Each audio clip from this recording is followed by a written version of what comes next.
नमस्कार, news India के social media platform पर हैं आप और आपके साथ मैं हूं नितिशा बंसल। इस वीडियो में हम बात करने वाले हैं रूस यूक्रेन युद्ध की।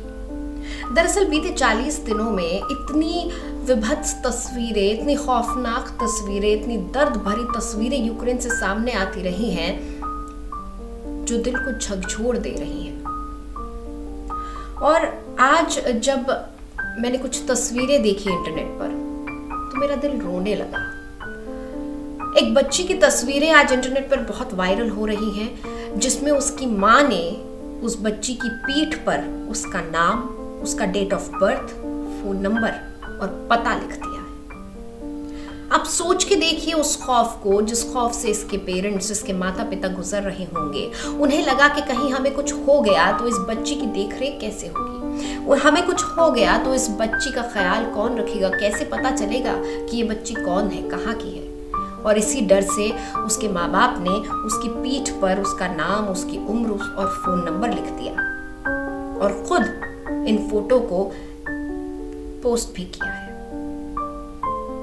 अब उसके बाद इस पोस्ट को, इन तस्वीरों को कई सारे पत्रकार शेयर कर रहे हैं, कई सारे जर्नलिस्ट जो लगातार यूक्रेन युद्ध में जो कुछ हो रहा है उन तमाम हालातों को बयां कर रहे हैं, आवाज उठा रहे हैं यूक्रेनियंस के लिए। उन तमाम पत्रकारों ने भी इन्हें शेयर किया है, कई और यूक्रेन के लोगों ने, और जो भी लोग इस युद्ध से आहत हो रहे हैं, जो इस युद्ध के बारे में बात कर रहे हैं, ऐसे कई लोगों ने, कई एक्टिविस्ट ने इन फोटोज को शेयर किया है। लेकिन सोचकर देखिए, जो तस्वीरें हमें इस युद्ध में देखने को मिल रही है, क्या इन बच्चों का कोई दोष था जो आज इस युद्ध की विभीषिका को झेल रहे हैं, जो आज इन तमाम राष्ट्रों के अहम के बीच पिस रहे हैं। और ये कोई पहली तस्वीर नहीं है, इससे पहले भी हमने देखा किस तरह से बच्चे अकेले निकल पड़े हैं। माँ बापों ने उन्हें इस युद्ध के डर से, इस रूसी फौज के खौफ से, बम गोलीबारी मिसाइल्स के खौफ से अकेले ही देश छोड़कर जाने को कह दिया ताकि उन मासूमों की जान को कुछ हो ना जाए। इससे पहले भी कुछ तस्वीरें वायरल हुई थी। एक 11 साल के बच्चे की तस्वीरें हमने देखी थी जो ज़ेपोरिज़िया से चलकर स्लोवाकिया तक अकेला पहुंचा था। एक 11 साल का बच्चा जो ज़ेपोरिज़िया, जो कि यूक्रेनियन न्यूक्लियर पावर प्लांट की साइट है, वहां से स्लोवाकिया पहुंचा था। स्लोवाकिया की मिनिस्ट्री ने इस बात की पुष्टि की थी। वो बच्चा अकेला वहां पहुंचा था, उसके माँ बाप यूक्रेन में ही रह गए थे और उस बच्चे के हाथ में एक प्लास्टिक का बैग था, उसमें उसका पासपोर्ट था, एक खत था और उस बच्चे के हाथ पर फोन नंबर लिखा हुआ था उसके घर का। ये बच्चा 700 मील चलकर आया था, यानी 1000 किलोमीटर की दूरी इस बच्चे ने अकेले तय की थी। इस युद्ध की विभीषिका के बारे में जितनी बात की जाए उतनी कम है। जो तस्वीरें देख रहे हैं वो रुला देने वाली हैं। उन माओं की चीखें, उन पिताओं की चीखें, उन बच्चों की चीखें। कुछ बच्चे जिन्होंने माँ बाप को खो दिया, कुछ बच्चे जो माँ बाप से बिछड़ गए, कुछ माँ बाप जिनकी गोद में उनके बच्चों ने दम तोड़ दिया। ये चीखें, ये आंसू यही पूछ रहे हैं कि आखिर हमारा दोष क्या था। इस युद्ध में तकरीबन, जो यूनिसेफ कह रहा है, तकरीबन 75 लाख बच्चों के भविष्य पर खतरा मंडरा रहा है इस युद्ध के चलते। 25 लाख बच्चे ऐसे हैं जो इस युद्ध की वजह से डिस्प्लेस हो गए हैं, यानी यूक्रेन के अंदर ही, जो अपने घरों से, जिन्हें घरों को छोड़कर निकलना पड़ा, जो दूसरे शहरों में चले गए, शेल्टर्स में गए हैं। और 20 लाख बच्चे ऐसे हैं जिन्हें अपना देश छोड़कर जाना पड़ा, जिन्हें यूक्रेन छोड़कर दूसरे देशों में शरण लेनी पड़ी। इनमें से बहुत सारे बच्चे ऐसे हैं जिन्होंने रास्ते में अपने माँ बाप को खो दिया या फिर रास्ते में अपने माँ बाप से बिछड़ भी गए हैं।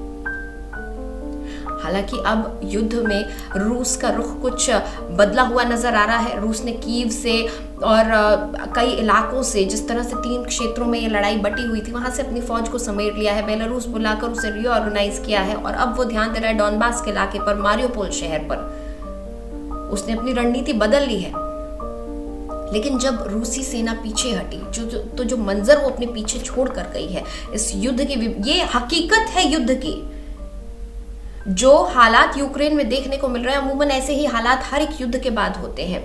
जब माइकोलाइव के अंदर यूक्रेनियंस घुसे तो माइकोलाइव, बूचा, कीव, इन तमाम जगहों पर लाशों के अंबार लगे हुए थे, लाशों के ढेर लगे हुए थे।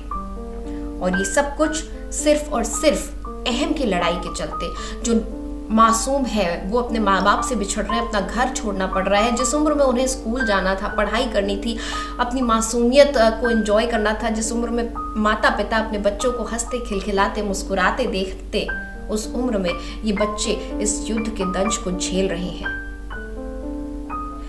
आंकड़ों के अनुसार हर मिनट 90 बच्चे वॉर जोन से, जो युद्धग्रस्त इलाके हैं, उनसे 90 बच्चे विस्थापित हो रहे हैं। सोचकर देखिए कि इन बच्चों को, इन मासूमों को हम क्या भविष्य देने वाले हैं। क्या दोष था इनका? इन्हें तो शायद मतलब भी नहीं पता था कि युद्ध होता क्या है, और इन्होंने अपनी आंखों से इस युद्ध को देख लिया।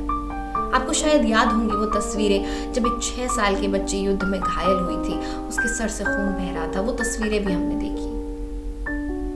कुछ तस्वीरें ऐसी भी थी, बच्ची को अस्पताल लेकर गए और वहां पर जब डॉक्टर उसे नहीं बचा पाए, उसकी माँ चीख चीख कर रोई थी। कैसे भूल सकते हैं हम इन तस्वीरों को, और क्या जवाब देंगे इन मासूमों को जब इन मासूमों की आंखें, इनके आंसू, इनकी आंखों में बसा हुआ ये सूनापन पूछेगा कि आखिर दोष क्या था हमारा?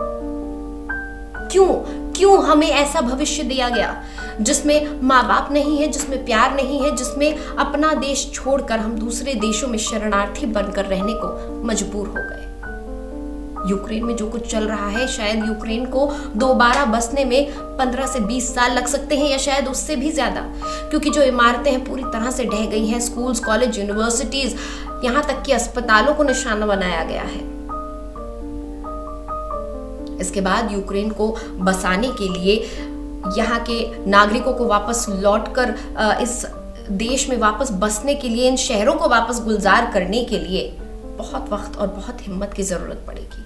और ये जो तस्वीरें हमारे सामने आ रही हैं, बच्चे अकेले रास्तों पर चल पड़ते हैं क्योंकि माँ बाप चाहते हैं हमारे बच्चे सुरक्षित जगह पर पहुँच जाए। माँ बाप रास्ते में अपने बच्चों से बिछड़ जाते हैं, बच्चे अकेले आगे बढ़ जाते हैं, किसी के बच्चे की जान चली जाती है, किसी के माँ बाप रास्ते में गोलीबारी का शिकार हो जाते हैं। ये तमाम वो तस्वीरें हैं जो यूक्रेन से निकलकर सामने आ रही हैं, और इन तस्वीरों का जवाब हमें और आपको ही देना पड़ेगा। बहुत बहुत शुक्रिया इस पूरी वीडियो में मेरे साथ जुड़ने के लिए। ऐसी तमाम और ख़बरों के लिए और वीडियोस के लिए आप न्यूज़ इंडिया के सोशल मीडिया प्लेटफॉर्म के साथ जुड़े रहिए। हमारे फेसबुक पेज को लाइक कीजिए, यूट्यूब चैनल को सब्सक्राइब कीजिए, साथ ही साथ आप हमें ट्विटर, इंस्टाग्राम और कू पर भी फॉलो कर सकते हैं।